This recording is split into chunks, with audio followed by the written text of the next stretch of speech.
రక్షణ శాఖలో చేరుతున్నారు. అందులో చేరిన వ్యక్తుల్లో మన తెలుగు బిడ్డ మురళీ నాయక్ ఈ జిల్లా వాసి. ఆ మురళీ నాయక్ ప్రాణాలు కోల్పోవడం చాలా బాధేస్తుంది. ఈరోజు మీరు చూసినప్పుడు జమ్మూ కాశ్మీర్ సరిహద్దుల్లో పాకిస్తాన్ జరిపిన కాల్పుల్లో మన ఉమ్మడి జిల్లాకు సంబంధించిన వ్యక్తి నిన్న చనిపోయారు. గోరంట్ల మండలం కల్లి తండాకు చెందినటువంటి మురళీ నాయక్ వీర మరణం, దేశం కోసం చనిపోయారు. బాధేస్తుంది. వాళ్ళ తల్లిదండ్రులతో ఇప్పుడే నేను మాట్లాడాను. తల్లి వచ్చి జ్యోతిబాయ్, తండ్రి వచ్చి రామ్ నాయక్. వారికి నా ప్రగాఢ సానుభూతి తెలియజేస్తున్నా.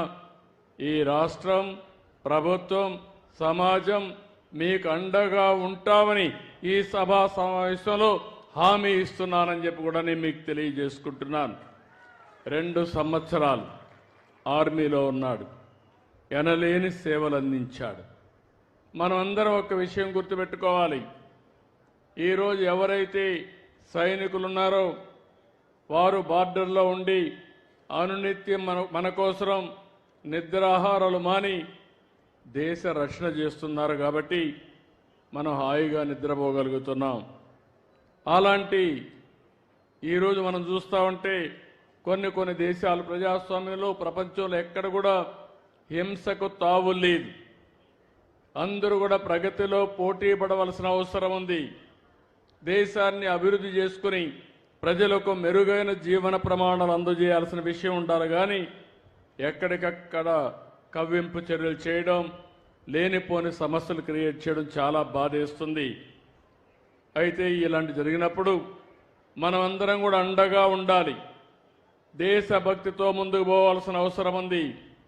మన రాష్ట్రంలో ఉండే అన్ని ప్రాంతాలు కూడా అప్రమత్తంగా ఉండాలి. దేశం చేసే పోరాటానికి ప్రతి ఒక్క వ్యక్తి సంఘీభావాన్ని తెలియజేయాలి.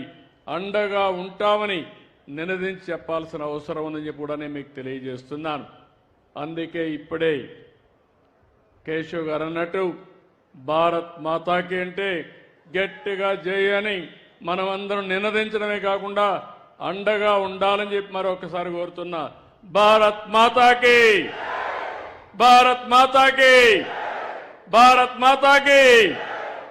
అదే సమయంలో ఎవరైతే చనిపోయారో, వీర మరణం పొందారో వారి కోసం 2 నిమిషాలు మురళీ నాయక్ ఆత్మకు శాంతి కలగాలని కుటుంబ సభ్యులకు ప్రగాఢ సానుభూతి తెలియజేసుకుంటూ 2 నిమిషాలు మౌనం పాటిద్దాం.